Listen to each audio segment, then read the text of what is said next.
What is up, guys? Ben Allen back again with another video, and today is another episode of my Know Your MOS series, and we're going to be going over 88 Mike, which is motor transport operator or truck driver. But who better to explain that MOS than a fellow Army YouTuber and Army veteran. He's had 2 tours in Iraq, Christopher Chaos, right? I'm sure some of you guys have seen his channel. He puts out a bunch of informative videos, really helpful. I reached out to him, asked him if he would like to come on and do this. He said yes, sent me the videos, and here we are. But before we get to the video, guys, be sure to follow my Instagram if you aren't already, right? It's the best possible place to reach me. I answer all my DMs, right? My Instagram handle is @Ben_Allen175. All right, so hit that up, guys. Ask me some questions, okay?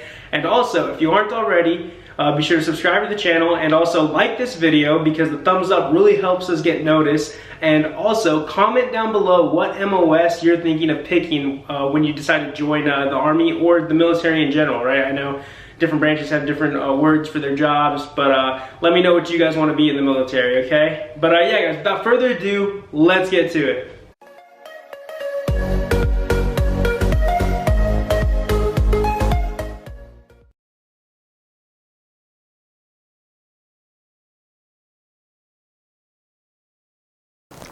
Hey, what's up? I'm U.S. Army veteran Christopher Chaos. I spent a little over 10 years on active duty in the United States Army with 2 tours to Iraq. After getting out of the Army, I became an instructor at Fort Carson, Colorado, where I teach soldiers how to use the system known as JCR and also JBCP. But when I'm not doing that, I'm also on YouTube on the Christopher Chaos channel, teaching individuals about different aspects of the United States Army from my experience as well as my knowledge of the United States Army.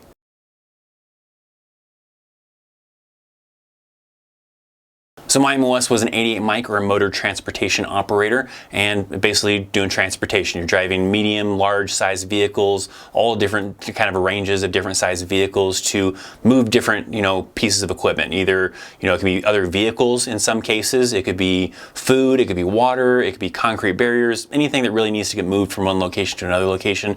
Then these individuals are kind of doing that kind of job of driving these vehicles to take the equipment or whatever it is that they're hauling to the location that needs to go to.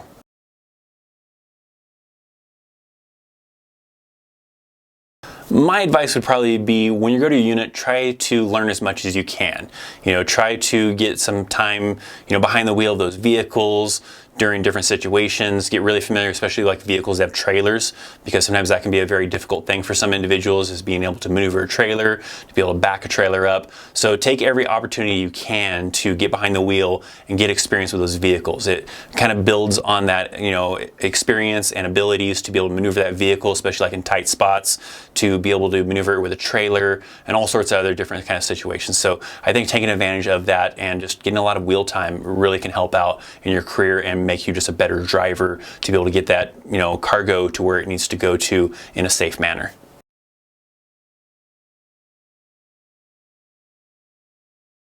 I'd say maybe kind of moderate. I guess it depends on the situation, what the cargo is.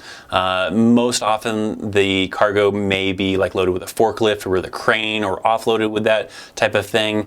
It will vary here and there, but there are times when you're having to manually do so, maybe like with ammo or water or whatever the case is. And depending on how heavy that cargo is, then yeah, it can be fairly demanding as far as lifting that equipment off of that vehicle and downloading it to where it needs to go to. But sometimes you get lucky and you have a forklift. Sometimes you have a crane. Sometimes you just have to do it by hand, and it just kind of depends on what that cargo is.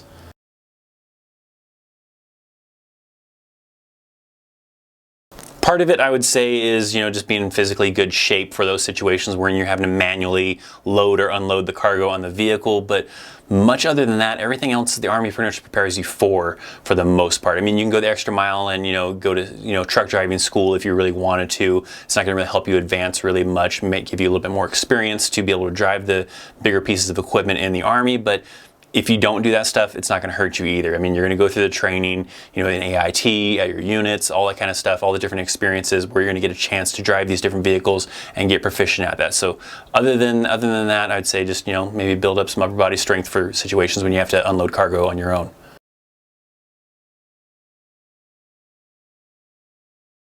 So when I went through AIT, it was a while back. Some changes have been made since then. When I went through AIT, it was 5 weeks. Now it's like 6 or 7 weeks. But some of the things are still the same from AIT back then compared to now. You're doing a lot of driving. You're driving different pieces of equipment. You're doing classroom work to do like driver's training. You can kind of think of it as to know some kind of requirements for operating a vehicle, for convoy procedures, to be able to operate in a convoy, for different other aspects along those lines. AIT is a little bit longer now because they add in the PLS vehicles and a few extra training requirements that they do to teach soldiers how to operate with these vehicles, but that's primarily what AIT is like. It's a lot of driving and a lot of classroom to get proficient on convoy operations and other aspects of operating in this MOS.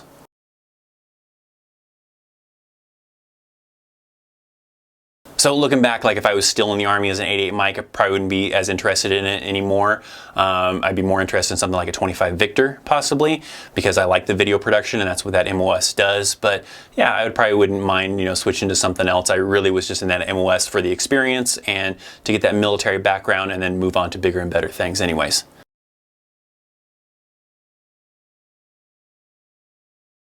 So really it was just kind of something that didn't suck as bad as some of the other options that I had available to me. I didn't have a whole lot available to me because I didn't really try a whole lot on the ASVAB, so that kind of limited my possibilities. But also I had red-green color blindness, so that also eliminated a lot of MOSs that I wanted. I originally wanted to be a mechanic. That wasn't available to me because of those situations, so they only had a handful of things that they offered me to go into the Army at, and 88 Mike just sounded like the one that sucked the least. So I kind of went and decided to be a truck driver, to do this, get the experience in the Army, and move on to something else after that.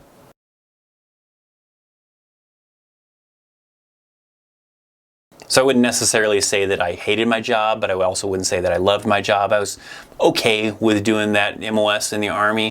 I liked being like a leader. I liked being in those leadership positions. That was, enjoyable to me, and being, in charge of different aspects in that MOS. I wasn't a big fan of really driving the vehicles. That wasn't a big thing that I really enjoyed and wanted to do all the time. But there was aspects of the MOS that I did enjoy.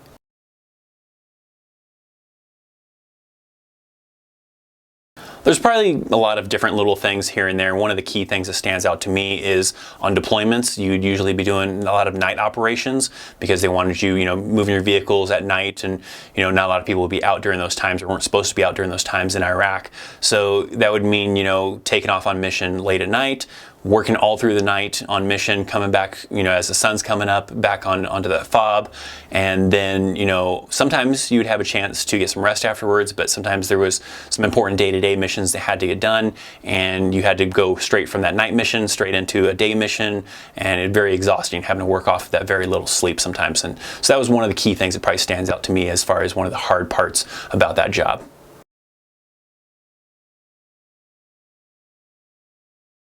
So my MOS as an 88 Mike was, very good for individuals who maybe want to transition into the civilian world as a truck driver, get that experience in the military, and then drive big rigs as a civilian, or maybe just get a little bit of insight into the transportation world of things and kind of have some of that understanding.